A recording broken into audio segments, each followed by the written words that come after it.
Salut le clown Festis, alors moi c'est Mathias, aussi connu sous le nom de Soka. Je suis la deuxième partie des Super Acid Bros et aujourd'hui je vous invite à faire le tour de mon studio pour vous présenter mon setup. Tout d'abord, nous avons la Digitact qui est le cerveau de notre setup ou de mon setup. C'est le séquenceur principal qui gère les expandeurs qui ne sont pas séquencés. Je l'utilise bien évidemment comme un sampler, mais c'est lui qui avant tout va distribuer la clock et trigger certains des synthés, comme par exemple le Mbase 11, le Mbase 11 qui est un générateur de kicks et qui fait 100% de mes kicks en dehors du sound design samplé via la réinjection de signal sur la console. Il est étroitement lié forcément à mon filter bank Sherman, puisque c'est ce filtre qui va me permettre d'avoir des harmoniques exagérées et avoir mon kick acide core, et pouvoir le moduler en temps réel. À côté, qu'est-ce que ici, nous avons ma magnifique 303, qui est une TT303 MK1, légèrement modée par mes soins.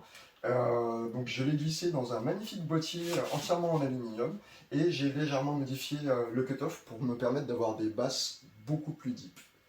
La 303 est étroitement liée, tout comme le Sherman avec la Mbase, à ma petite pédale maison. Cette pédale, je l'ai conçue, je l'ai faite entièrement de A à Z. Il en existe 5 exemplaires, dont 4 qui ont été vendus. Celui-ci c'est le mien, c'est le numéro 1. Et ça me permet justement d'avoir les fréquences pile de la 303 distordues et pas tout le reste. Ce qui fait que le son est juste parfait. À côté de ça, on a un signal pad qui va me permettre de gérer le niveau sans avoir à toucher le master, et en plus de ça, de couper directement ma 303. C'est aussi relié à un noise gate de chez 83 Harmonix, aka The Silencer, puisque la disto avec la 303 de base, ça fait pas mal de noise, et ça me permet justement d'esquiver ce problème-là, surtout à l'enregistrement. Ici, nous avons une Digitect Obscura Altered Delay, qui est un délai non analogique, mais qui fait de superbes belles simulations, et qui est du coup aussi relié à ma TT303. Ici, nous avons un patch B. Ce patch B, tous les instruments sont connectés dessus, et c'est ensuite connecté au mixeur, qui lui est ensuite connecté à mon rack, que je vous présenterai juste après. Juste en dessous, nous avons le Behringer Neutron, qui est un semi-modulaire et que j'utilise essentiellement pour du sound design ou des patchs autogénératifs. Bon, en dessous, vous l'avez tous reconnu, la Korg EMX, qui est juste ma machine favorite. C'est probablement l'un de mes premiers appareils pour faire de la techno, et je le revendrai peut-être jamais. En fait, non, je ne le revendrai jamais. Pour ceux qui ne la connaissent pas, c'est une Groovebox. Elle a 7 parties drum qui sont pas terribles, mais qui peuvent avoir de belles surprises si on travaille un petit peu, et 5 drum parts. 5 synth parts, excusez-moi, qui vous permettra justement d'avoir 5 parties synthétiseurs avec différents types de synthèse, comme la synthèse formantique ou différentes additions d'oscillateurs. Nous avons par ensuite le Behringer Crave. Behringer Crave, petit synthétiseur monophonique de chez Behringer. Moi je vois ça comme un Mother 32 avec un oscillateur de Prophet. La patch B est exactement la même que celle du Mother 32, sauf qu'elle est à l'horizontale et sur le dessus. Et les fonctions sont similaires. J'adore le son que j'arrive à avoir avec. Tu le passes dans une petite reverb et tu peux avoir des basses, mais tellement belles. C'est un synthétiseur qui paye pas de mine, qui coûte pas cher, mais qui, une fois un petit peu travaillé, te permet de faire de très très très belles choses. Donc, ensuite, nous avons le mixeur qui est placé sous l'ordinateur. Ce mixeur, c'est un Mackie 1604 VLZ Pro. Il possède 16 entrées mono, 8 sorties séparées qui sont les 8 premières entrées, 6 aux dont 4 directs, avec entrée et sortie, pas besoin de rogner sur une tranche, et à ce moment-là vous êtes vraiment nickel puisque vous ne perdez pas de place. Elle a 4 sous-groupes, et bon le master, comme toutes les tables de mixage, on va pas les numérer en entier puisque de toute façon le but de cette vidéo n'est pas là. Nous avons le micro-boot, je ne le présente plus, le micro-boot de chez Arturia, qui est un magnifique synthé analogique et qui est hyper agressif et qui te permet vraiment d'avoir des sons. ça triangle avec le Metalizer, il est complètement dingue. Le bruit de factor qui permet de faire de la réinjection de signal dans le filtre, mais c'est fabuleux, ça te permet de grossir le son et d'avoir un effet hyper cradingue tout en gardant un minimum de précision.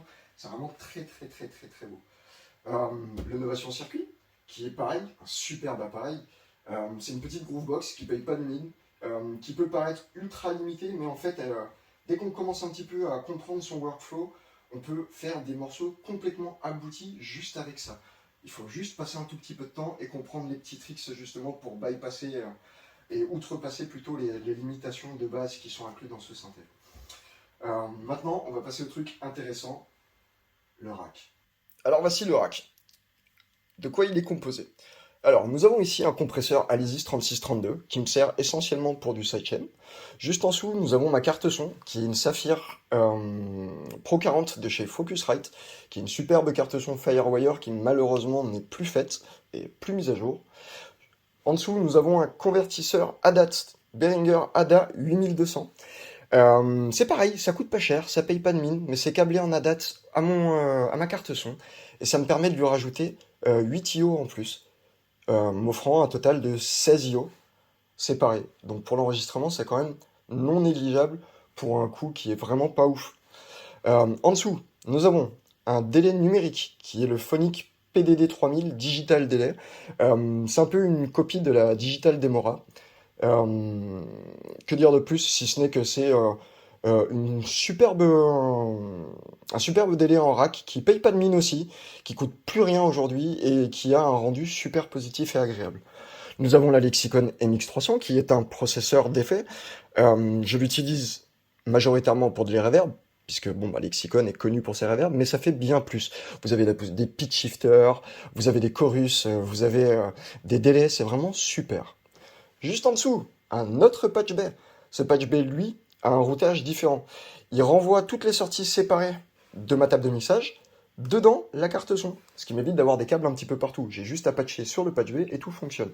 Nous avons ici les auxiliaires, donc les send, avec ce à quoi ça correspond juste en dessous. Là, dans l'autre sens, donc les return. Et puis on a encore un petit peu de RAB. Là, c'est un MIDI solution T8 qui me permet justement de dispatcher via le MIDI trou la cloque qui sort de la digitale sur les autres instruments sans avoir pareil à devoir faire du chaînage, ce qui dégraderait le signal. Là, tout bêtement, n'oubliez pas, ça c'est juste un sticker, donc c'est une multiprise rackée, ça me permet d'alimenter le rack. Bon bah écoutez, maintenant il ne me reste pas beaucoup de temps, je vous propose de faire un tout petit peu de musique avec ce que je vous ai montré. On va faire un truc à partir de zéro. Allez, on y va.